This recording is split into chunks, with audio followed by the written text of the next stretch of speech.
Мені алып шығып тағы не жасап жатыр екен. Кім біледі, айтыңдаршы. Қойшы, осы сен сөйлей бермей өзі. Бізде де алып шықты ғой. Бізде тұрмыз үндемей. Қаттың ба. Тұрмайсың ба тынышыңа? Отқа май құймасаң тұра алмайсың, иә? Тыныш тұрмайсың ба, кружка? Қойыңдаршы осы сендер. Тұрмыз ғой бізде үндемей ақ мін. Бізді шешіндіріп саған.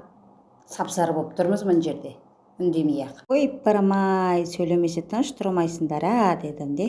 Тегешті алдым, оның үстіне ұнды салып, дрожжымды сеуіп, жақсылап араластырдым екеуін. Одан кейін тұзды суымды құйып, жақсылап тұрып тесто жасадым.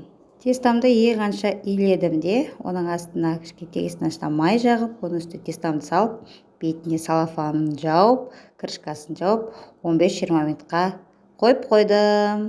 Енді бізді суға тұншықтырайын деп жатыр ма? Не істейін деп жатыр өзі?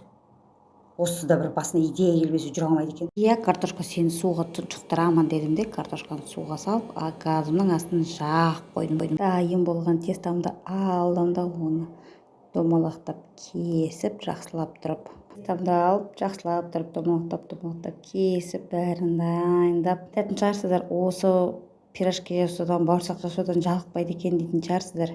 Бірақ менің балаларым қатты жақсы көреді пирожкиді де, бауырсақты да. Қанша жасап қойсам да бір күннің іші түгі қалмай желім кетеді. Бізде печенье наоборот желінбей қалады. Сіздің үйлеріңізде бар ма сондай балаларыңыз бауырсақ, пирожки деген нәрсені қатты жақсы көріп жеп қоятын?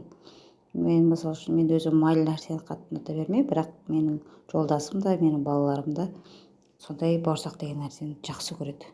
Киімізді жақсылап тұрып, екі жағын қызартып пісіратын боламыз. Біз кішкентаймыз ғой, біз жылдам пісамыз ғой, тез майға. Дәу пирожкиді пісіріп жатыр бірінші.